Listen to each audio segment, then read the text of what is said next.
Hello, welcome.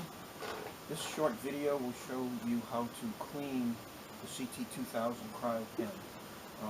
Over the years, dust and dirt gets inside of it and clogs up the cooling system on it, and then the unit will shut down in order to protect the valuable components inside. So the first thing you want to make sure is that the unit must work. It may not be getting cold, but certain things have to happen.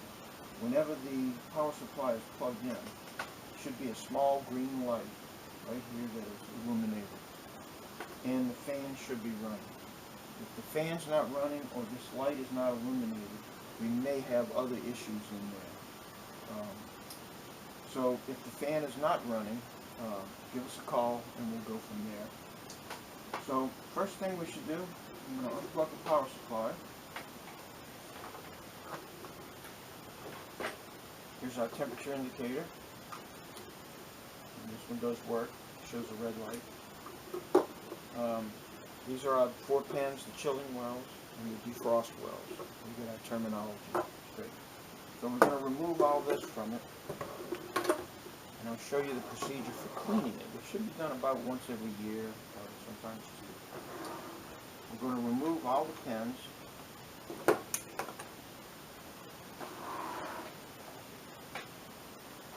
Place a soft towel down on the surface so as not to scratch. You lay it on its side, and you'll need a Phillips head screwdriver. Save time, I'll be using a electric screwdriver. You'll notice there are 6 holes in the bottom. There are screws here, don't touch these. There are screws here, don't touch those. There are 4 screws back here, don't touch those. The ones you want are the ones inside the hole. There's 6 of them, it's a little deep inside. So you want to undo all 6.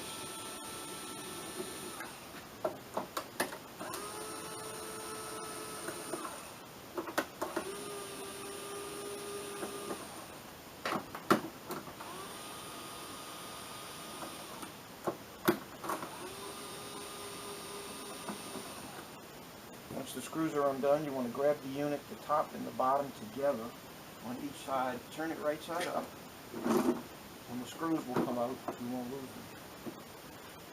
Now to get the lid off, you want to move the cover straight up. Don't go side to side, fore or aft. Straight up, like that. That's the same way you're going to put it on. Inside the machine, and this one is not dirty, but inside the machine, this is where the dirt will accumulate. Now, some machines you'll see dirt and dust all inside of here. It'll be covering the cooler. It'll be all over the fan here. While you have the cover off, you want to make sure that the fan is clean and free to move. To get the dirt off of here, you can use this cleaning duster can we call it, from Office Depot.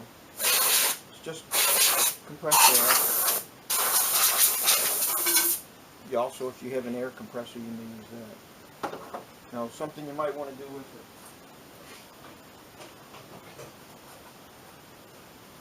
it is use a brush.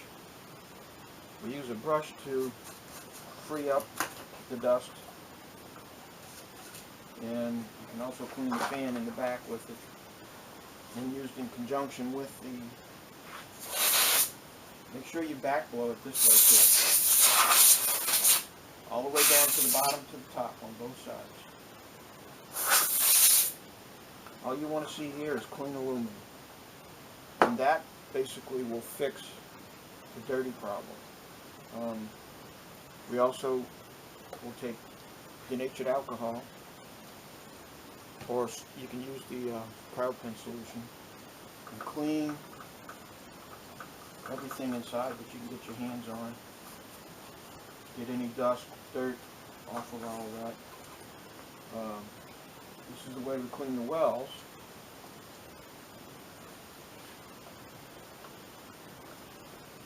Use one of these long swabs.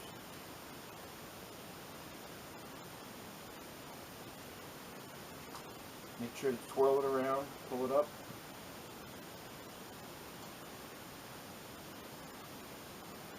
When you do this, the chilling wells inside will look like new. We use a flashlight to look inside. You can use a regular flashlight. And I see nice clean wells in there. It must be clean in order to transmit the heat from one component to another. And that is essentially it for cleaning your unit. Reassembly is exactly the opposite of assembly.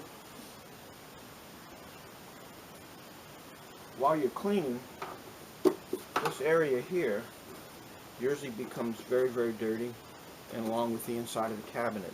So you will take the brush and the compressed air and clean all this up.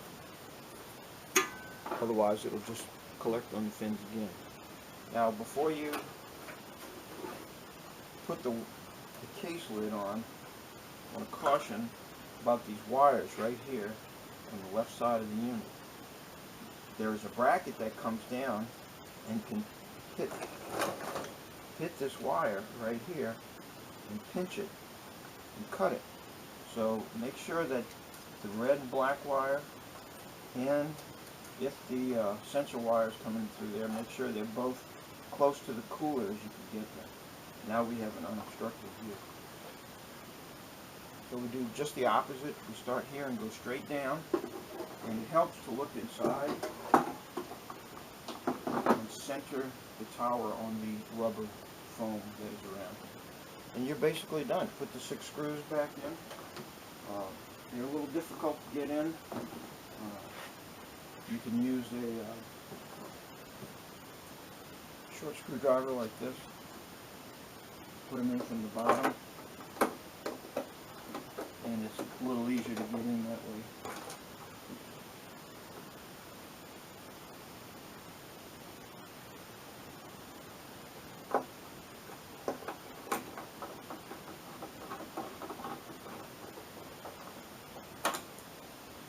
Make sure the cover is on evenly all the way around. If the cover is not on evenly, it will crack when you tighten it up. And make sure it doesn't stick out anywhere. So run through all your screws like that. Don't be afraid to turn the unit upside down.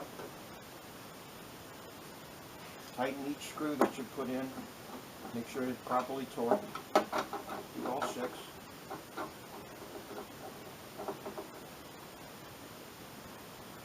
And that's essentially it. Once you've tightened all 6 of these, remember, do not disturb the adjustments on these nuts. That's what keeps the cooler properly isolated. And when you're done, you want to refill the chilling wells with 3 or 4 pipettes of solution, and put your defrost wells back in. You're pretty much done. Try the unit and see how it goes. The symptoms of a dirty unit are the fan works, the light comes on, and the cooler kicks in but then turns itself off after about 60 seconds. 60 to 120 seconds. What's happening is the fins are getting hot and they can't dissipate heat, so the sensor tells the board that the unit is overheating, and it turns off the cooler. So the machine seems to be on, but the cooler is not actually running. So that's the symptom that we try to fix here with this cleaning procedure. You can tell sometimes by looking at the back, you'll see dirt building up here. When you see that, or you see dirt all along here and in the bottom, you know it's time for a cleaning. And this will save you from sending the unit in to CryoPen to have that done. Use common sense and a light touch on this, and do not disturb anything that's except those 6 screws. Thank you for watching.